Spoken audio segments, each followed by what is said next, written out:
Warning: the following audio drama contains adult themes and scenes of intense violence. Listener discretion is advised.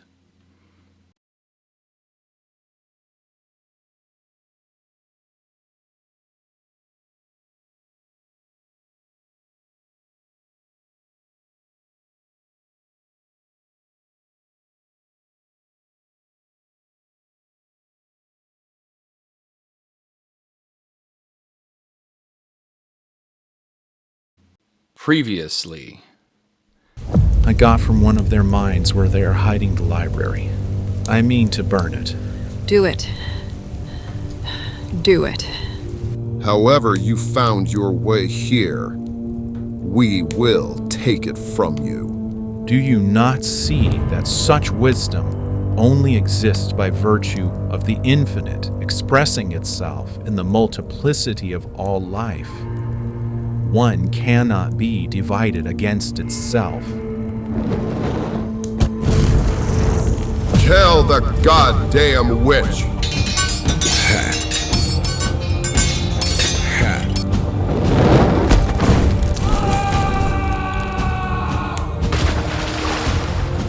I am going to get you like I did everyone in your temples.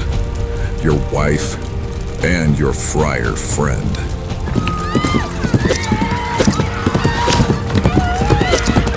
Where is my friend? Find him yourself. James! God wills I get you out of here. I have seen the light. I am redeemed. Friar, I remember you. I regret to see you are injured. We already know enough to build a grand army and wield God's fist over all of Europe. First, we wipe out the English. It is a monastery, but hasn't been in use since the Great Mortality. It will be fine. Bless you. James, many thanks for bringing us here. I don't know if they intended to kill me, but for a moment there, I was not in this body. I was everywhere, and yet nowhere, all at once. Sam. I can still feel them. I can still feel the spirit of each of them. We take what God wills us to. You feel your God's warrior angels. You know it's true.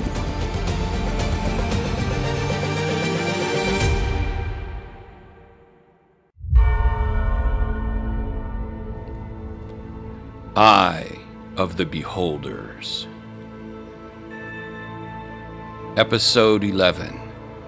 The Gathering Tempest.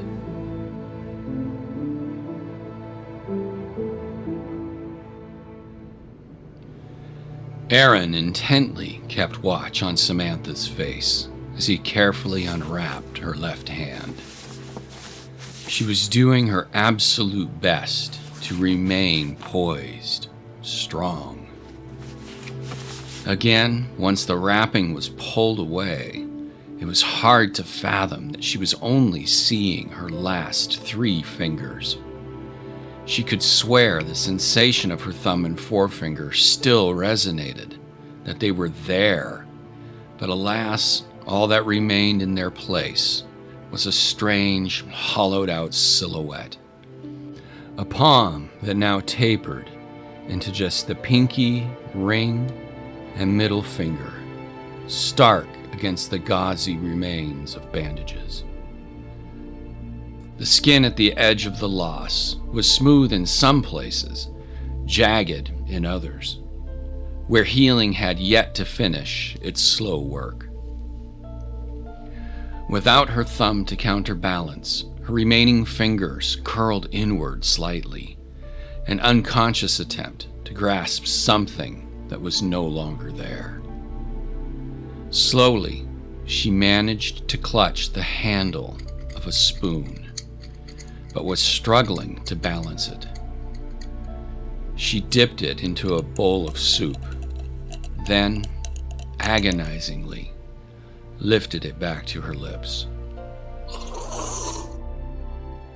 You see, you can do that. Samantha dropped the hand, staring disconsolately at it. You will endure. She tightened her fingers around the utensil, carefully bringing it off the table, then raised her other arm to remind herself there wasn't a hand there at all. Sam. Samantha haphazardly threw the spoon, then tumbled the bowl over with her right forearm. Overwhelmed, she leapt to her feet and turned away. Sam. She ran outside. Aaron stood, scrambling in his mind for answers, as Friar James slowly came in from an adjoining hall. Bless her. Aaron chased after her.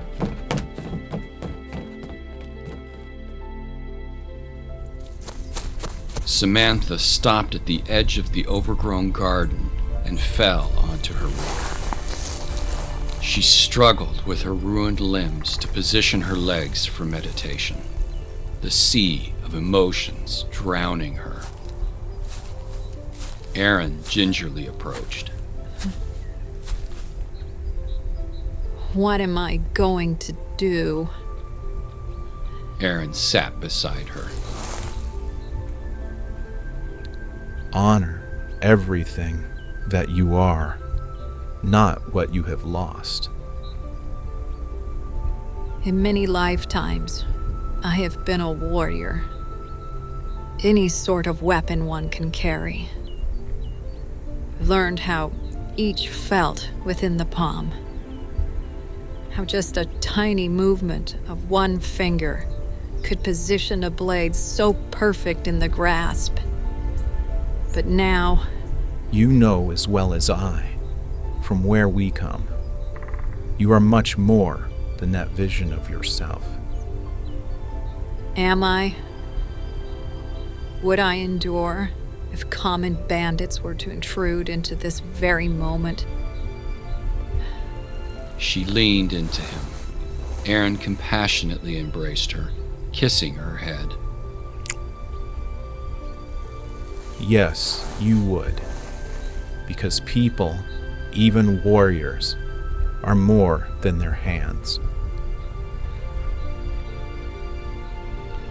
Elsewhere, in another part of the monastery's dense fields, James knelt and clasped his hands in prayer.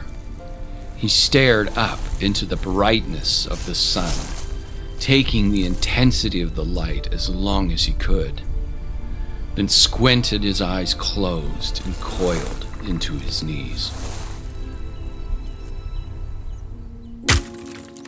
Later, James took out his inner frustrations by chopping wood for the hearth. By now, his brow was covered with sweat, his face still tense. Aaron came up behind, stalling him from another swing of the axe. How is she? She will be...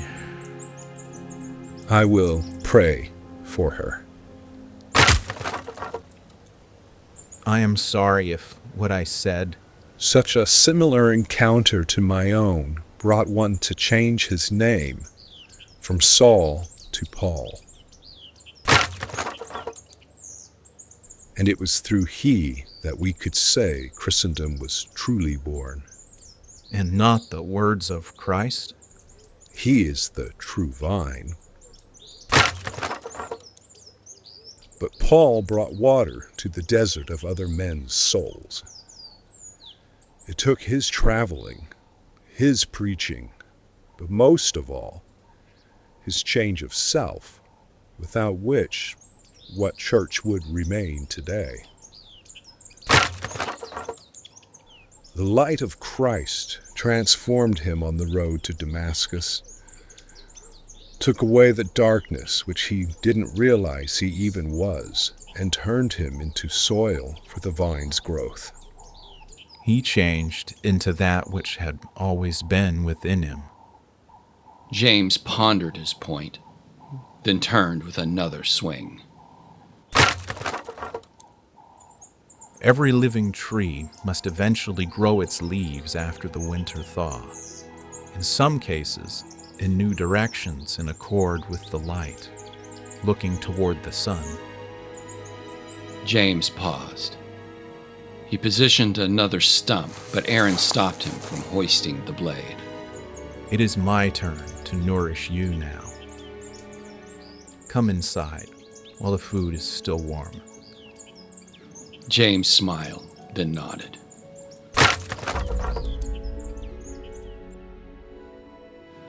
The trio sat at the table, Samantha contending with raising a mug. Aaron helped her, to which she gave him an exasperated look while trying to drink. She kept her right arm tucked close to her abdomen, refusing to place it on the table. We will make a cup with a handle for you to be easier to grip. I think the impairments will only be temporary. Samantha and Aaron both shot him a look. All solutions, no matter how vexing, rest with God and His infinite knowledge. He will supply you with new ideas and how to work with material creation. I can assure you of that. Forgive me. I do not mean to speak coldly. No, you have not. You speak from wisdom. Then perhaps, I hope, you will also reveal what we are to do next. Yes. She gazed at Aaron for guidance, though with rather mixed emotions. One part of her wanted to continue the fight with Pasquier and his cult, yet she also feared her inability to be of value with such loss of her appendages. Black Friar, what would you say? James sat up, rather surprised he was asking him. He ruminated on the entirety of the situation. A new plague, one of the Spirit, is consuming the lands. It has already claimed much of the holy city and has spread out to decimate even your people. And all people are God's children. Since it is in the Spirit, how do we transform it? Like Saul on the road to Damascus. Pray. Pray. Pray.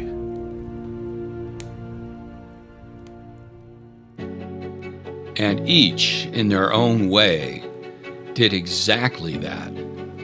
James took his refuge in the chapel, as was his custom, while Aaron and Samantha meditated outdoors. Hours quickly turned into days. During the process, Samantha worked within herself to calm her turbulent spirit about her injuries.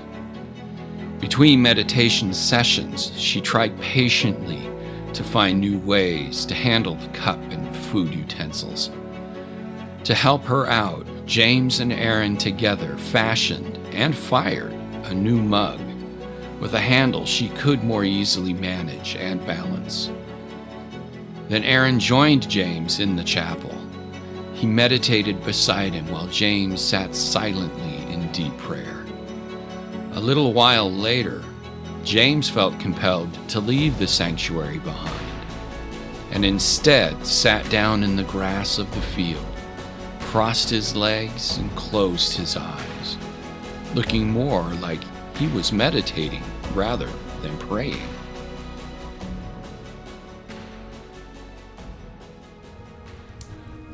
But with the length of days in such solitude and spiritual preparation, their provisions were wearing thin. James placed the rucksack over his head, dangling it over his bare chest, then put on his robe. I will return with new supplies by evening vespers tomorrow, and hopefully some news about Avignon or the king's army? Yes, the king's army. They all sensed it in their meditations.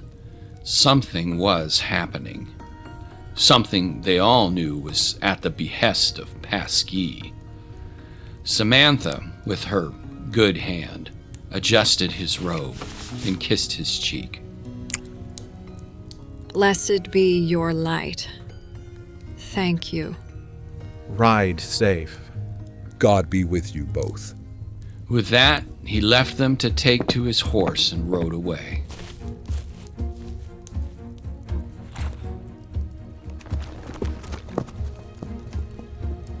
Aaron turned in and grabbed a few small leather sacks left by the door. Thankfully, he left us plenty of wood to remain warm in the chill. But I still need to find a bit more for our nourishment. I can come with you. I won't be long. Just keep the hearth aglow. He kissed her, then stepped out, heading into the forest.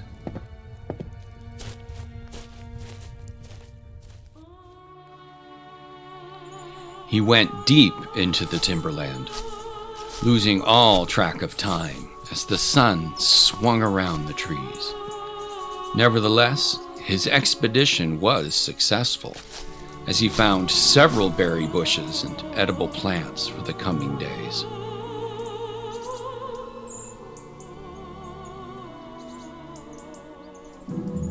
But back at the monastery, two villagers from a nearby hamlet were scouting through the woods with their large dogs. Hunting dogs, mastiffs. They halted when seeing the time-worn building. There it is. The old monastery. Ought to have something left within it worth a coin or two. He took a step, but his partner suddenly held him back, pointing to the smoke swirling up from one of the chimneys. Doesn't look so empty now, does it? Squatters, I wager. They yanked daggers. The mastiffs pulled forward, leading them upon quiet approach. Making it to the door.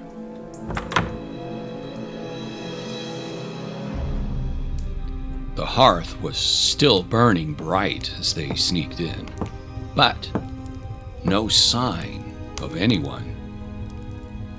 They released the dogs. While the canines disappeared into the depths of the priory, the men cautiously investigated for the intruder.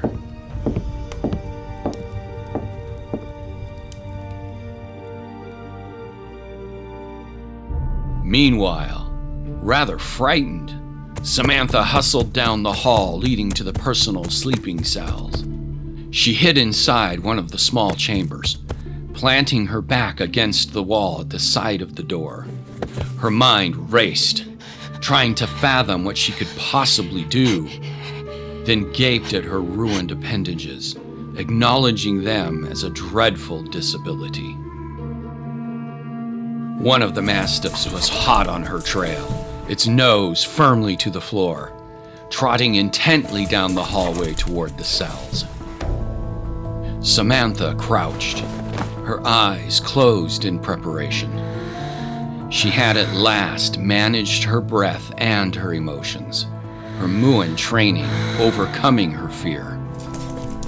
The dog strolled in. Samantha immediately raised her chopped arm as if to say, "Stop." The mastiff halted, giving her a rather peculiar look, then sniffed the snub of her wrist. With her other hand, she slowly reached, then pet its head with her trio of digits. Good boy. The goons stopped looking when one of the mastiffs came hurrying back. The dog sat and simply looked at them. What? Was there no one here that you found? A moment, then the other dog swiftly returned. He sat and looked at them just the same. What is the matter with you two? The first goon turned suspicious.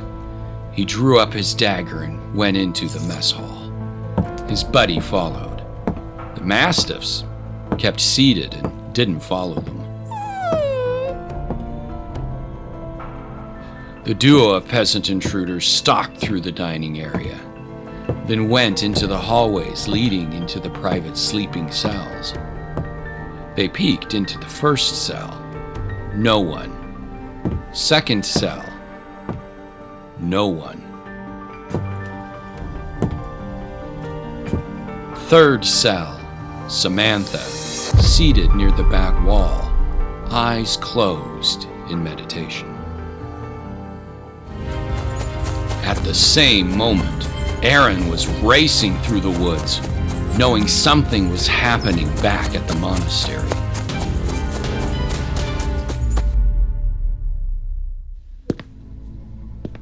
Where the pair of goons cautiously invaded the cell, their daggers at the ready. Looky here. Who do you think she is? Samantha at last opened her eyes, gazing up at them. Not a hint of worry in her face, but rather a cold acknowledgement. A witch, perhaps. Look at her hands. They drew nearer. Samantha let them. How can she be a witch, all mangled in such a hideous way? Witches are hideous. Talk to us, woman. He flipped his dagger for a better grip. I said talk.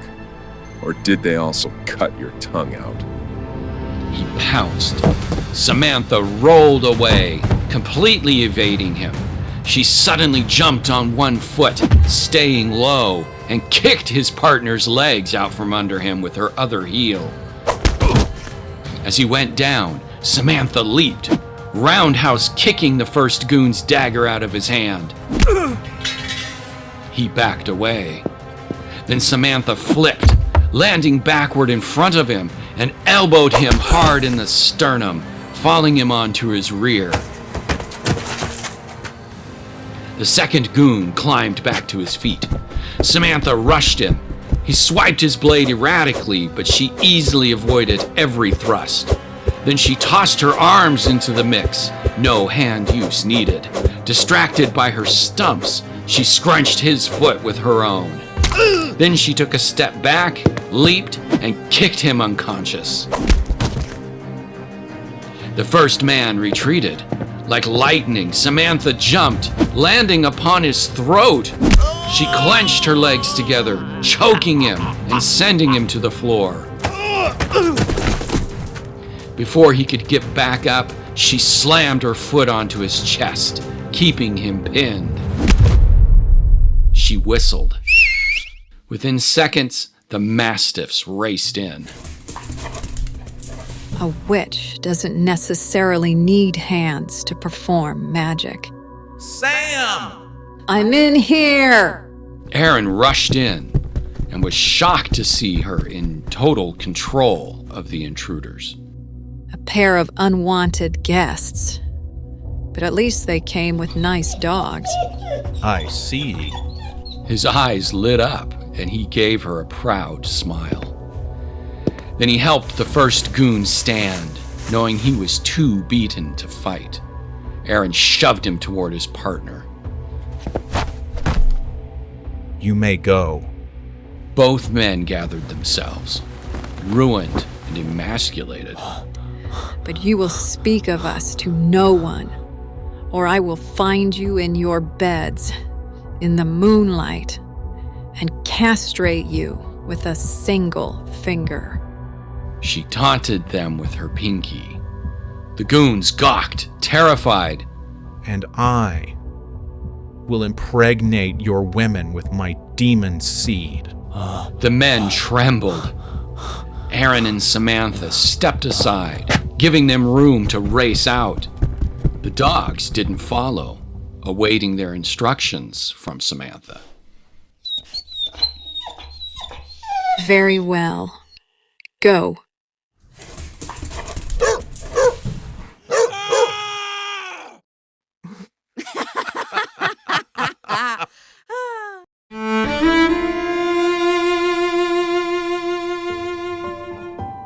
Hours later, Friar James returned from his excursion into town.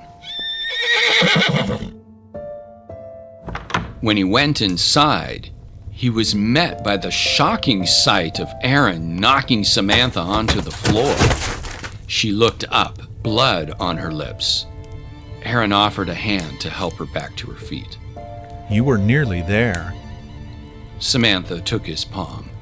As she alighted, she swiftly twisted her leg behind his, pulling him in with her right arm, no hand needed, and threw him squarely onto the floor, knocking the wind from him.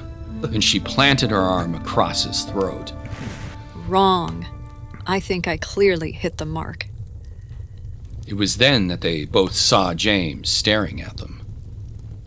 It is not my usual duties to provide marital counseling. Oh, we're not really married. I should have known. I suppose there are much graver sins. They followed him into the mess hall.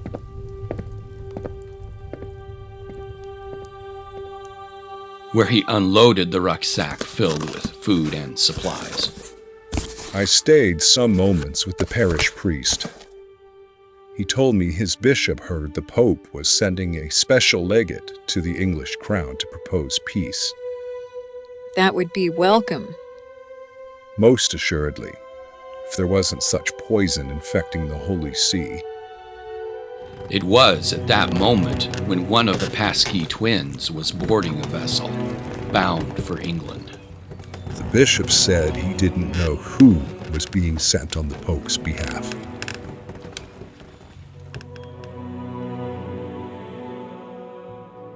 While at the Louvre Palace, the other Pasquier twin emerged from his stagecoach.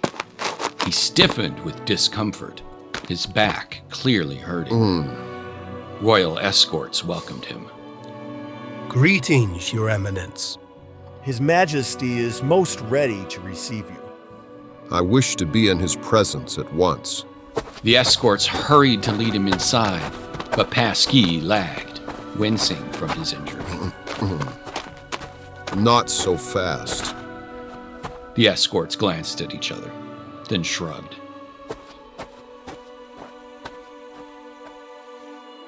When he arrived inside the great hall audience chamber, Charles knelt forward in his throne to receive him. Pasquier bent slightly, but again squinted from the pain. Eminence. Your Majesty? Feeling not so fine in today's order? Just the aftermath of a bumpy ride through well-traveled estates. I come with great haste. He glanced over the small audience hovering about, making eye contact with Duguay-Claw. The constable gave him a wry smile. Charles noticed. Shall we speak of this in a more private affair? Pasquier nodded. Charles led him into the antechamber.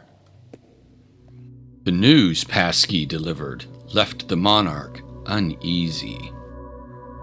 But you say you are here without Gregory's blessing. Indeed, as I am here at the calling of the Lord himself. Charles gave him a skeptical look. He calls upon you at this very moment to make ready your army to vanquish the evils of the English from your shores.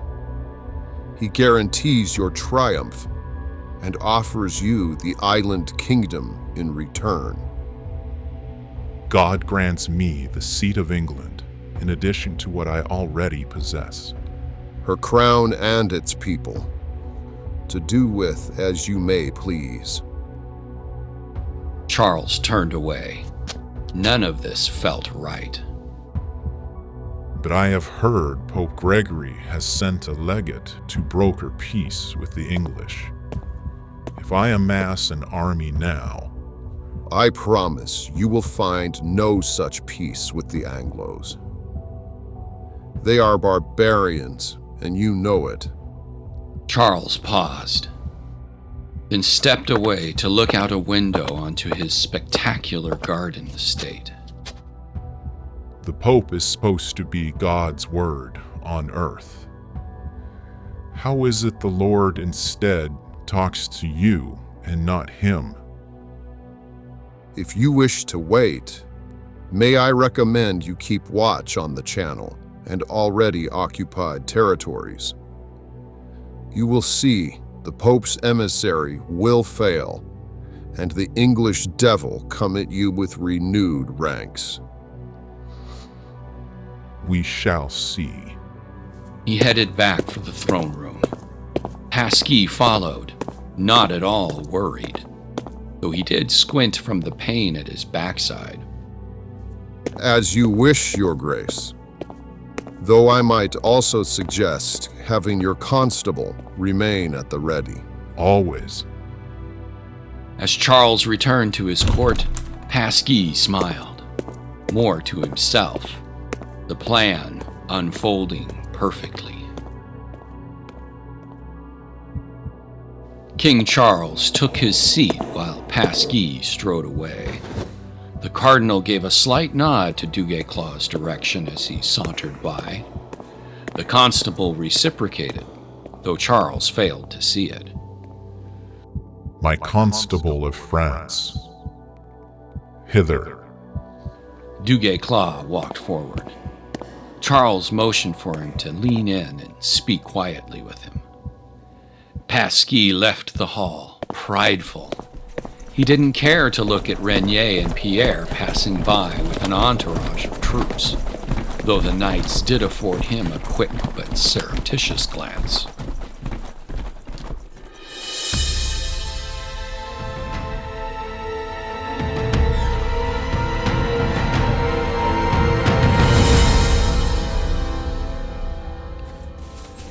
Samantha was at James's heels as he prepped his horse for an immediate departure. Aaron was right behind her. He will have a retinue of troops, loyal only to him. Such would be the case, no matter who was sent. But we must know. Where would you intercept? What would you do? He may already be on English ground. Samantha snatched James's arm with her trio of digits before he could climb into the saddle. James eyed the fingers, somewhat surprised. If it is one of them, you will not be able to fight him. Take me with you. Sam. With one of us there, alongside, he will at least have a fighting chance. Take me with you. You are not as you once were. No, I am different, but that doesn't mean I am less. And in fact, may end up being much more. She looked at both men, confident in her power. Sam, if it is one of them, revenge is not who we are. What would your mother and father think? Samantha paused, then closed her eyes. James wondered what she was doing, but Aaron motioned for him to remain silent. Aaron watched, waiting for her to make that link to those nearby watching from the realm of the spirit. They have been watching. Revenge must not be the context in which justice is served. But the darkness has crossed the channel. The good Black Friar must remain protected. My father is grateful I have at last learned some humility. She held up her arms. Aaron took a step, but halted when sensing Rachel beside him. Let them go. She is correct. She needs this for her spirit, and so does he. My mother says Rachel is beside you, offering her support. But she was afraid when you were left with the intruders. What intruders? She wasn't sure she was ready. What intruders? But they can't guarantee your safety. Nor yours. You must trust the waters of the current, son.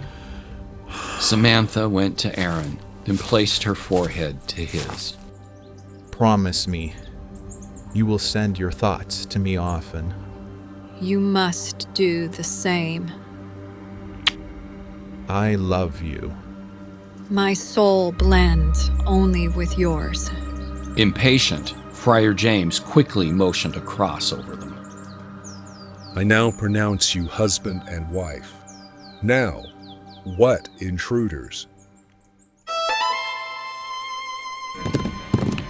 Moments later, Samantha had joined James upon his horse, while Aaron raced alongside atop the other, leaving the monastery behind. We part ways at Paris in roughly 8 or 9 days.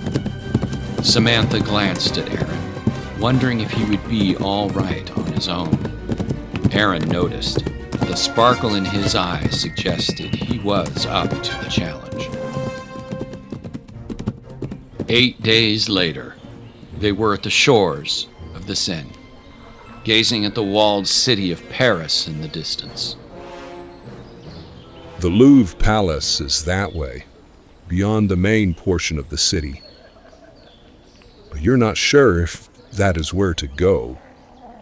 As a spirit of light, I need only seek out the darkness. Friar James spotted Samantha smiling at Aaron. You need not burden yourself with my safety. Where we come from, it is a requirement for advancement in our development to leave home and perform a pilgrimage of service. You, in this very moment, are my sacred duty, and this is his. James spun the horse around to face Aaron. They moved closer, then clasped arms and kissed cheeks. God goes with you. And with you. James pushed the horse slightly ahead so he and Samantha could share a lover's goodbye kiss. Blessed be your light. And blessed be yours. With that, they took a final gaze. Then Aaron galloped away. Friar James nodded to Samantha, then they too set off. Aaron closed his eyes, reaching inward for direction, putting a hand on the horse's mane to connect with the vitality of the stallion's soul.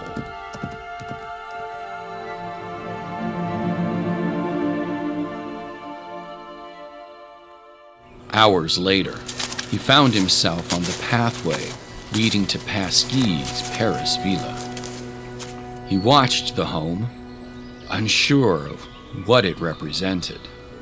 He suspected it had something to do with Pasquier, but didn't have any outright confirmation. It is only where the darkness had led him. He gazed about, then took shelter at an outcropping of trees and tall grass.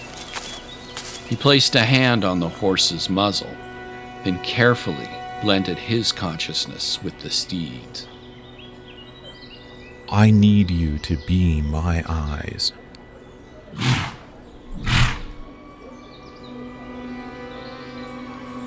Minutes later, Aaron's horse wandered onto the villa's grounds, completely bare of saddle or wares, looking like a lost animal. Nevertheless, Aaron's senses came with it, his awareness fully blended, seeing what the horse could see, though he remained safely behind the trees far away from the bounds of the property. Through the stallion's eyes, he could see it all, including the approach of attendants coming to corral the animal. Whoa, whoa! Where did you come from? Broke free from your field. What should we do with him? We can put him with the others for now. They led the horse toward a stable. This way, handsome. Meanwhile, Aaron smiled at the success of his plan. Good work. Thank you. The horse nodded, more in response to Aaron's appreciation in its mind than the rescue by the villa attendants, as they left him in a yard with 5 other horses. There you go.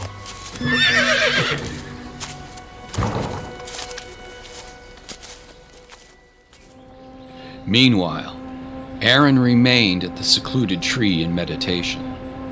Hours passed. Still linked with the horse, he saw the arrival of a coach, then Pasquier coming out of the villa and taking a seat in the enclosed carriage.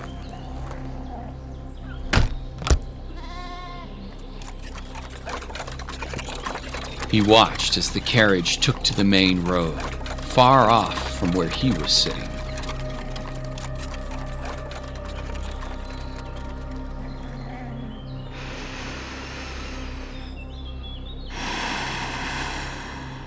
He stood, broke his link with the horse, then proceeded toward the villa.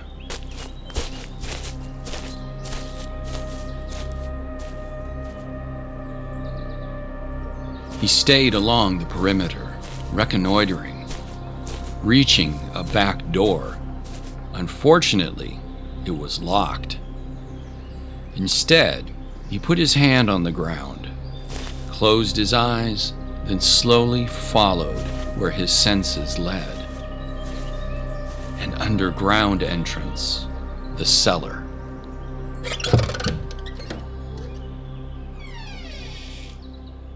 Moments later, he peeked from a door into the kitchen. The voices were far enough away that he was able to slink out. He watched the attendants, hiding and waiting to move when they were distracted by their duties.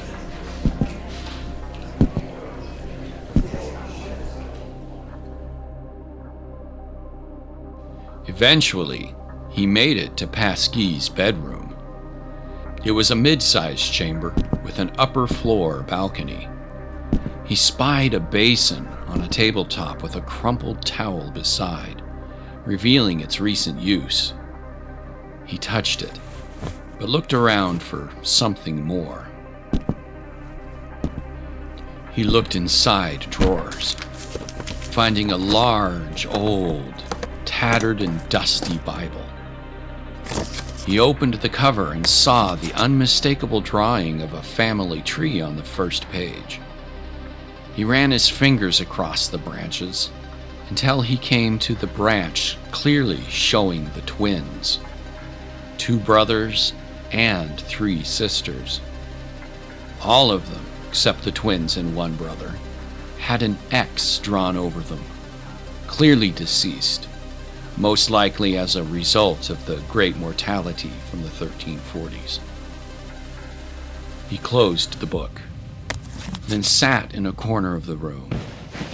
He kept a hand on the Bible's cover, using it as a way to link in to the energies of the family that saturated its pages. His mind was flooded with their history. He saw several flashing images of family members dying from the plague during the Great Mortality. Then the visions were replaced with the visage of their father, Count Gautier, telling them a story while they were still young in childhood. The stranger saved us, me and Duke Aurelais, with such incredible gifts from God. You boys are a miracle from God. Then he saw an episode of how one twin was able to find the other when lost in the woods, using far sight to do so. And suddenly, the twins and Renier contracting the plague, but surviving it. God favors us. With another flash, he spied a vision of Pasquier and Renier, only days earlier speaking clandestinely with Duguay-Claw. God will have the enemies surrender their weapons upon the field. It will come as an order from their own captains. Then we will wipe them all out and finally be done with them. Yes. And you will have earned your prized seat at the Lord's side. Aaron removed his hand from the Bible, breaking the link with its energies and dour revelations. Moments later, he was opening the gate to retrieve his horse. The attendants quickly approached. That yours? Yes. Wandered off the field this morning. Thank you for holding him. Best to better secure your grounds, eh? Most assuredly indeed. I'm very grateful to you and your master. Be on your way, then. Aaron tipped his head, then mounted the stallion and jaunted away. We should charge you for boarding.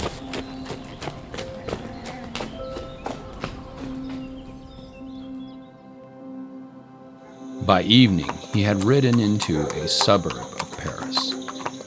The arrival gave him flashbacks of Elouan first entering upon the streets of Villa de la Veille. The two locations were not dissimilar. The ramshackle buildings, the grime in the streets, the look of people just trying to survive and not able to really thrive.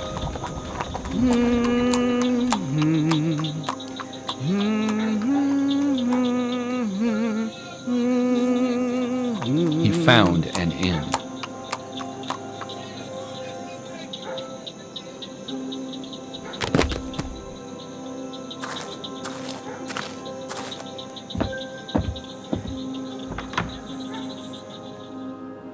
Aaron crossed the main room, eyeing the people chatting and drinking, finally coming to the innkeeper's counter. If you're looking for a place to stay, it's all fulled up. No, thank you. I just want to ask, does His Majesty's military come down these streets? What? I have come from very far away, with a dream of seeing His Majesty's fighting warriors. The very constable of all France rides down this road with his banner to and from the palace. You want to see them? Stick around long enough and you will. Just no place here right now. I am grateful. With that, Aaron returned outside, where he crossed the street and hid himself in a narrow alley. Satisfied, he sat in the shadows and meditated.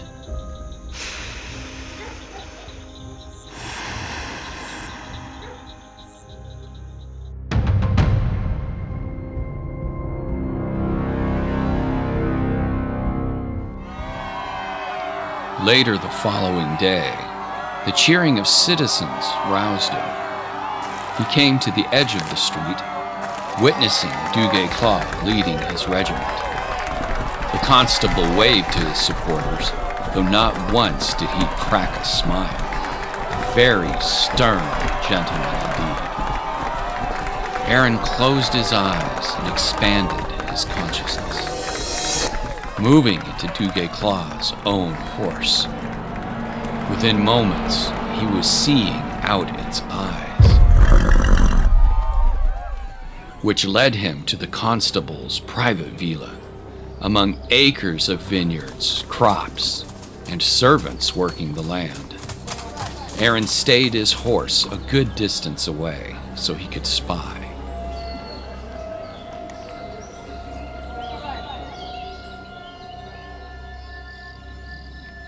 When night fell, the only light came from torch lamps perched along the walls of the home.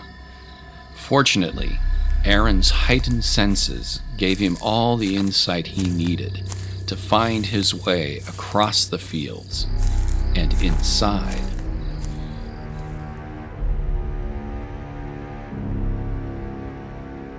Into Duguay-Claude's large sleeping chamber, complete with a four-post bed, lavish furnishings, even a bathing tub.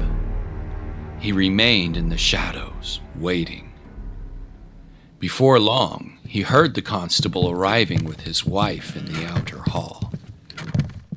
No! You stink and you're drunk! You will do what your husband commands! The pair fumbled in. Duguay-Claude was somewhat short, stout, and rather ugly. clawing at his wife, who stood a head taller than him. I am constable, with the biggest tool for bludgeoning in the whole White Kingdom. He thrust his hips as he shoved her onto the bed, tearing her clothes off. At first, his wife, Tempest, resisted, but it was just a game. Daggerclaw pounded his pelvis ruthlessly into her. Who's that? Daggerclaw rolled off the bed, grabbing a nearby sword. Intruder! Aaron easily deflected the swing, removing the weapon from the constable's grip, then side-kicked him, sending the warrior sprawling to the foot of the bed. Daggerclaw recovered and bounded forward. However, being drunk didn't help him. Aaron simply turned aside at the last moment and twirled him onto his backside. Daggerclaw jumped up. Aaron nonchalantly deflected his blows, then butted the constable's chest with the palm of his hand, sending the goon spinning. The constable hit the bed, but quickly regained balance. He stiffened, ready for another launch. Please, I have not come to fight, rob you, or rape your woman. Then what? I have come to tell you, you are being manipulated by the cardinal. Do not do as he says when it comes to fighting the English. All English fuckwin deserve death for their thievery and pillaging of France. I would think your Prince of Peace would desire peace. Well, instead, this cardinal prefers war. Do not all soldiers bleed the same blood upon the battlefield? They invade and take what's ours. Then we take it back. But they do not know when to stop. God demands our victory and our sovereignty. You have fought in many battles, seen many men die. Is it honorable to slaughter your enemy when they surrender their weapons? Best sure way to make good they don't pick them up again. And after they are gone, who will you fight next? Will you do to the English what they have done to you? Start taking lands in their kingdom? What do you think will happen then? Obviously, you do not fight for honor. You fight solely for the rights to a piece of ground, something given freely to all peoples by the great creative force of this universe. Yet you demand payment to step foot upon it by the pointless sacrifice of men. If we do not have right to the vengeance of our lands, then we are nothing. Not nothing. You are free. Aaron looked between Daggerclaw and his wife, realizing he would never get close enough to make that mind-to-mind link, which could show him the truth. Nevertheless, he took Daggerclaw's sword and tossed it for him to catch. At some point, you must realize you cannot force harmony. It must blossom from within. As a flower grows from the bulb it is made in the richness of the soil suited to it. If the conditions do not warrant it, it cannot come by force. Daggerclaw stood rigid, twirling the weapon. And then, when force fails to bring real harmony, you will have and be nothing. Aaron moved to the patio doors, stopping when he was already halfway out. A person is not defined by the land in which he lives, but by the character of his being. With that, he disappeared into the night. Daggerclaw raced to the door, but couldn't find him in the darkness.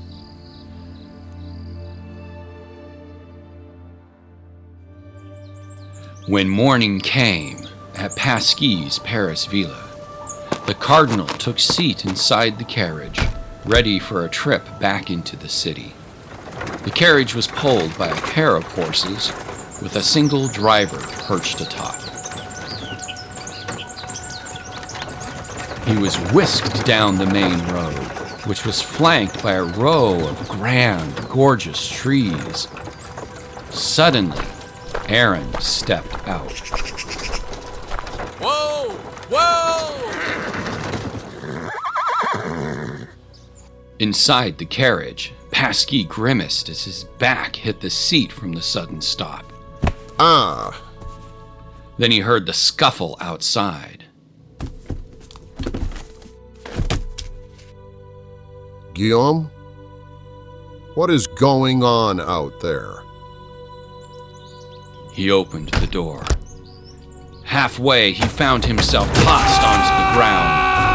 Within seconds, Aaron had him pinned and was grabbing the clergyman's left ear. I will show you what you must need know. Pasquier struggled against Aaron's intrusion. He squirmed, forcing Aaron onto his side. Pasquier started slapping him, doing whatever he could do to interrupt the focus. They rolled over the ground, Aaron doing everything he could to remain connected and make that mental link. But Pasquier wasn't having it. He finally tore himself away, his ear bloodied from the fight. You've lost. You cannot get into my spirit. Whatever you plan on doing to the English, however you plan to do it, you will fail. My mind and God's mind are one. You have no power over us. Guillaume suddenly emerged, sword at the ready. Aaron sprinted away, racing into the wide-open fields. Guillaume chased. Let him go. You wouldn't last a moment against him. What if he should return? He now knows God's power. He won't. He eyed the blood on his hands, how disheveled his clothing was. Return us home. Yes, Your Eminence.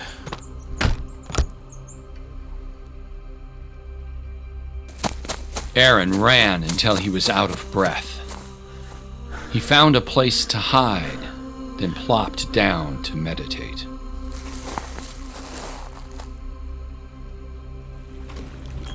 Meanwhile, Friar James was looking out over the pier at Calais, where he and Samantha would soon be disembarking for England. I just received a message from Aaron in my thoughts. He says they will be expecting us if we intercept. What do we do then? Can we still cross the channel?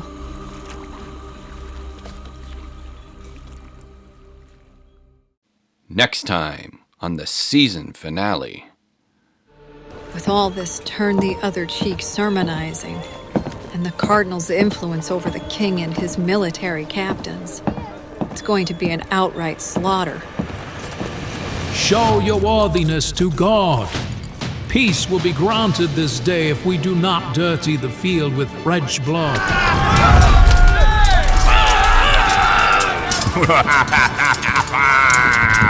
God bless this day.